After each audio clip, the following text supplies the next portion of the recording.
Crystals have always fascinated me, not for any mystical reasons, but simply because they look amazing.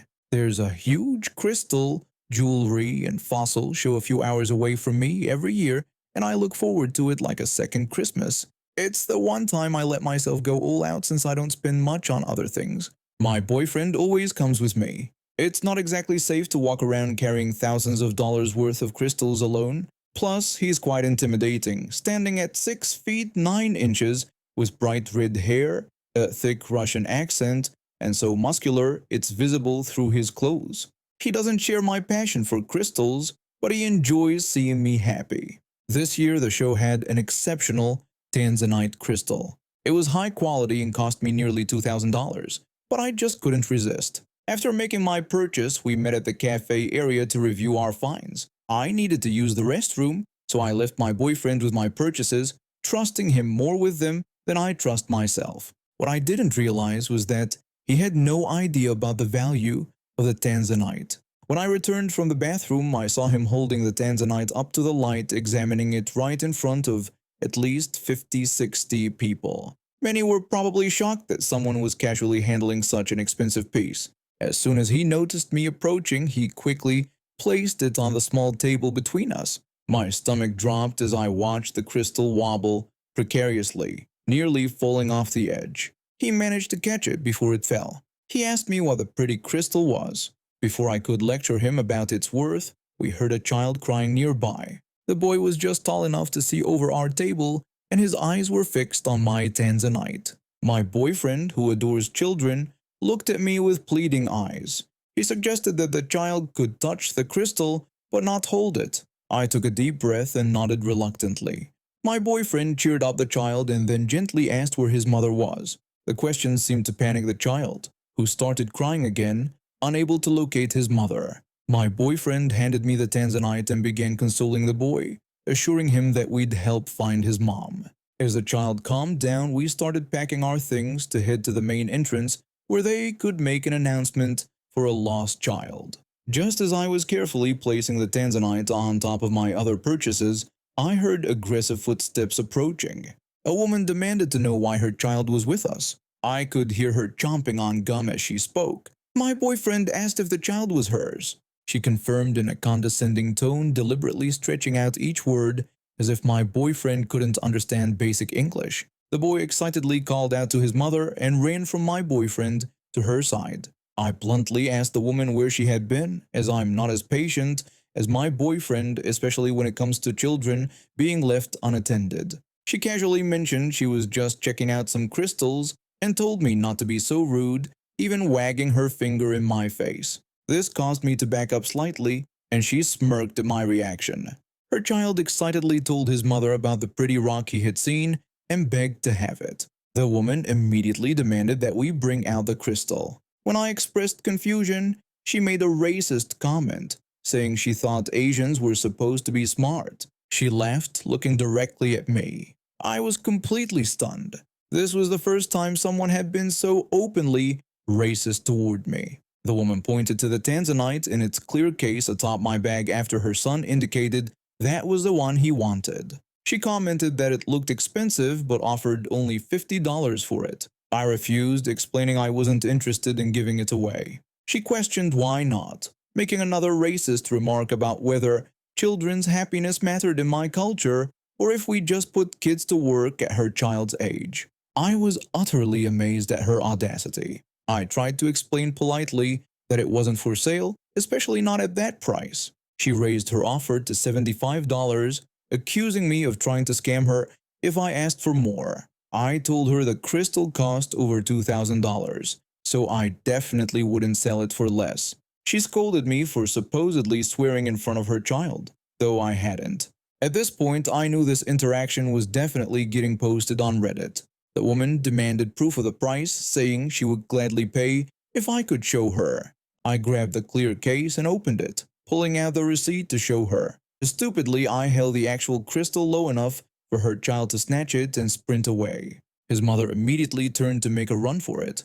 Thankfully, my boyfriend reacted quickly. He caught the woman mid-escape, leaving her dangling in the air by the back of her shirt. She threatened to call the police and sue us yelling that we would regret not selling the crystal to her. She continued struggling as my boyfriend held her off the ground. The child, noticing his mother wasn't beside him, turned around and slowly approached us. Seeing this, the woman dropped her aggressive attitude. She began making ridiculous excuses, saying he was just a kid who wanted a toy and that we should be apologizing to them for denying them happiness. She even had the nerve to suggest we would be terrible parents if we couldn't help out someone else's child. She spouted the most ridiculous justifications I'd ever heard, not even attempting to take responsibility for her actions. When her child reached us, I quickly snatched the tanzanite from his hands and passed it to my boyfriend, who tucked it safely into his inside jacket pocket. The child immediately burst into tears. The woman screamed again, this time attracting security. We explained the situation and my boyfriend carefully set her down on her feet. In response, she kicked him hard in the leg, which he barely reacted to. Security called the police and asked if we wanted to file a complaint, while the woman and her child interrupted us, shouting about how terrible we were for denying a child happiness and telling us to go back to our country. We proceeded with pressing charges. The police arrived quickly and took statements from everyone, including several witnesses who had seen the entire incident. The woman was charged with attempted theft, assault for kicking my boyfriend, and a hate crime due to her racist comments. As an added bonus, Child Protective Services was notified about her leaving her child unattended in a crowded venue and encouraging him to steal. She left in handcuffs, screaming about how unfair everything was, while her poor child was picked up by his father, who apologized profusely for his ex-wife's behavior. My Tanzanite now sits in a special display case in my home with a much better security system. Since I'm stuck in quarantine after testing positive for corona, I thought I'd share a story from a few years ago to pass the time. I'm originally from the Netherlands, but I moved to Japan 18 years ago. Japan is a really nice place if you know where to find work. Although I don't look Japanese, I'm well-mannered, follow Japanese traditions and etiquette, and even took my Japanese wife's surname. My Dutch surname is unpronounceable in Japanese, and I didn't want to cause trouble for my wife, kids, or the Japanese people I interact with. I'm basically as Japanese as a foreigner can be, though I still maintain some Dutch traditions like baking oil balls during New Year and treating my staff to peppernoten on certain holidays. One day, after concluding a business meeting in Tokyo, I decided to eat some ramen at a local shop. I prefer these low-key food stands to fancy restaurants. It was a small ramen shop with a sign reading, "No foreigners allowed." You see these signs more often than you'd think at smaller shops, but usually the owners put them up because they can't speak English. Most of the time, if you speak Japanese, they'll serve you anyway. I went in since the place was almost empty with only one other customer, and I somewhat knew the owner. I greeted the owner and ordered my bowl of ramen when the entitled salesman, ES, suddenly spoke up. He rudely asked what a foreigner like me was doing in the shop, using the offensive term gaijin to refer to me. I explained that I was just ordering ramen and mentioned that their food was the best in town. The entitled salesman switched to broken English, telling me he wasn't talking to filth like me. He turned to the shop owner and pointed out that there was a sign stating no foreigners were allowed. At this point, I started secretly filming because I wasn't sure if things would get out of hand and whether the shop owner would take my side. Japanese police tend to believe natives before foreigners.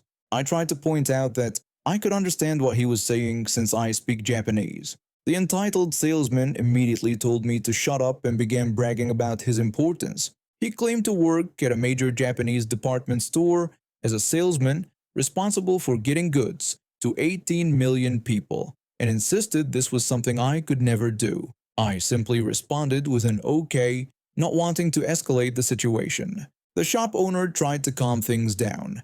He explained that he had no problem with people who speak Japanese and only put up the sign because he couldn't handle foreigners who couldn't speak Japanese during rush hours, as it cost him business. The entitled salesman continued his xenophobic rant, stating that a foreigner is always a foreigner. He added that even if a Neanderthal could speak their beautiful language, they would still just be a foreigner. I told him that I was actually a Japanese citizen, having given up my Dutch citizenship years ago. I said I was Japanese now, regardless of whether he liked it or not. He refused to accept this, insisting that I could never be Japanese and making comments about keeping their race clean. At this point, I decided to stop being polite and just troll him. I mentioned having a Japanese wife and exaggerated that I had 7 kids, though I only have 2 in reality. I claimed my oldest daughter was president of the Archer Club and my third son wanted to become a monk. The entitled salesman became even more agitated. He blamed foreigners like me for stealing old Japanese wives and claimed it was our fault that he didn't have a wife and family. I laughed hysterically at this and suggested that perhaps being a jerk was the real reason he was alone. When he took offense at being called rude, I elaborated that I won my wife's heart by being polite, supportive, and letting her live the life she wanted. I accused men like him of only wanting women to stay home, take care of children, and remain silent. He grew angrier, claiming that foreigners like me disgraced their traditions. When I asked if he was serious, he defended his position by saying that women's role was to have children and stay home. He blamed Americans for teaching Japanese women otherwise and causing Japan's low birth rate. I pointed out humorously that the Netherlands isn't part of the United States but offered to speak like an American redneck if he preferred. He dismissed this distinction, lumping together America, the Netherlands, Germany, and Sweden, and accused whites of destroying everything beautiful in the world. Taking the opportunity to mock him further, I put on an exaggerated American accent and started speaking nonsense about guns, using random measurements and American references. I talked about shooting pythons, mentioned deagles and M&P-15s, and fighting enemies of the free world. When he told me to shut up, I continued with the accent, rambling about watching the Super Bowl, having Diet Coke and McDonald's, and making up absurd claims about NASCAR and presidential medals. This pushed him over the edge. He started screaming that foreigners like me should be gassed to death and put in gas chambers. He ranted that our bones should be used to strengthen their roads and that they would exterminate all filth from their country. I was honestly shocked by the extreme nature of his outburst. I had hoped he would simply walk away defeated, but instead, he seemed ready for a physical confrontation. I didn't want to fight. The shop owner at this point was calling the police and removing his "No foreigners allowed" sign, recognizing it was technically illegal. Somehow we avoided coming to blows, though the entitled salesman continued shouting racist things as the police arrived. When the police came, the entitled salesman immediately claimed that I had assaulted him and demanded my arrest. Fortunately, the shop owner vouched for me, and the police began to take the entitled salesman away. Then came the most ironic part. When the police asked for his name, I discovered that we shared the same surname, my wife's historical samurai family name that I had adopted. When I mentioned this coincidence aloud, the entitled salesman completely lost control. He began spewing even more racist comments and death wishes, apparently forgetting that police officers were standing right beside him. As a result, he was taken to the police station and fined. I later heard that he lost his job over the incident. The shop owner was grateful for my patience and apologetic about the situation. As a gesture of goodwill, I translated his menu into English and suggested a system to help foreigners order more smoothly. This ended up benefiting his business, as he now makes extra money from foreign customers. All's well that ends well, right? I guess some people are so obsessed with squeezing every penny that they end up losing the whole dollar. I started working at this hot foil printing company about 3 years ago. The owner was an older guy close to retirement age who understood the business and mostly left us alone to do our jobs. Like everyone else on the production floor, I operated 2 printing machines, making sure they ran smoothly and produced quality work. Our official hours were 8 a.m. to 5 p.m. with an hour lunch break. But that's not how manufacturing really works. Most of us came in about 15 to 30 minutes early to set up the machines and stayed late to clean up after finishing a run. Nobody complained because the work needed to get done, and the boss appreciated our dedication. The company was profitable, customers were happy, and orders were always completed on time. Then everything changed. The owner announced he was planning to retire, selling half the company to a larger firm with plans to sell the remaining half a year later. That's when the new management team swooped in. The first thing they did was install a time clock. Not a good one, mind you, but literally the cheapest model they could find. It never worked right. The cards would shift around, causing times to print on top of each other or in the wrong columns. Complete mess. At first, we all just did what we'd always done. Came in early, stayed late when needed, and clocked in and out accordingly. But then came the first meeting with the new boss. The new boss told us that there would be no unarranged overtime being paid. He insisted that everyone must clock in and out at the exact scheduled time. That was all he had to say. 15 minutes of production downtime just to tell us that. No explanation of how we were supposed to get the machines ready or cleaned up within our scheduled hours. No plan for handling jobs that might run a few minutes past quitting time. So we adapted. Every morning we'd all arrive at our usual times but then stand around waiting for exactly 8 a.m. Then we'd all line up to punch in through the single time clock. With over 30 workers, this took nearly 5 minutes just to get everyone clocked in. If a job wouldn't finish before lunch, we wouldn't start it. Around 11:45, machines would start shutting down. By 11:55, the production floor was nearly silent as everyone lined up to clock out precisely at noon. Same thing at 12:55 for the 1 p.m. clock in, and again at 4:45 for the 5 p.m. clock out. Production slowed dramatically, but we were following their rules to the letter. A week later, another meeting. The new boss complained that some people were not putting in their full hours. He warned us that clocking in a few minutes late or clocking out a few minutes early was not acceptable. He also demanded that we make sure our time cards were printing in the correct position to make it easier for payroll. One of my co-workers whispered to me that maybe they should fix the machine instead of blaming us. I whispered back that fixing it would cost money, which they obviously didn't want to spend. After the meeting, we became even more meticulous. If you were at the end of the line and clocked in at 8:03, you made sure to clock out at 12:03, not a minute earlier or later. Same for the afternoon shift. The time clock line became a social event where we'd all stand around waiting for our exact minute to punch in or out. The supervisor told us that we needed to get to our machines faster after clocking in.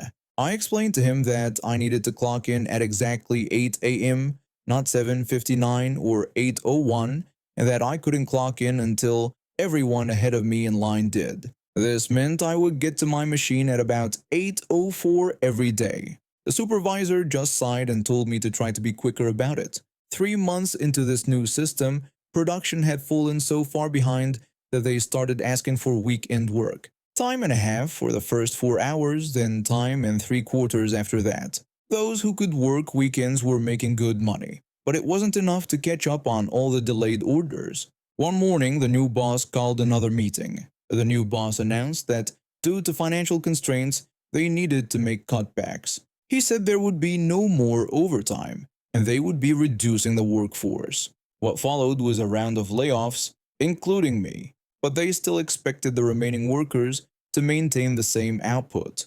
How? By operating more machines per person. My friend who survived the cuts called me about 6 months later. My friend told me that pretty much everyone had left. He explained that they had been forced to run 3 or 4 machines each with no extra pay. Nobody could keep up, quality went down, and customers started canceling orders. The whole place had shut down the previous week. I asked about the original owner and whether he at least got to sell his remaining half. My friend said no, the company was worthless by the end, and the original owner had lost everything. I wish I could say I felt bad, but I didn't. The new management had been so obsessed with controlling every minute of our time that they destroyed a perfectly functional business. They squeezed so hard that everything slipped through their fingers. I found a new job a month later at another printing company. Funnily enough, they don't have a time clock at all. The owner just trusts us to do our jobs, and somehow everything gets done on time. Imagine that.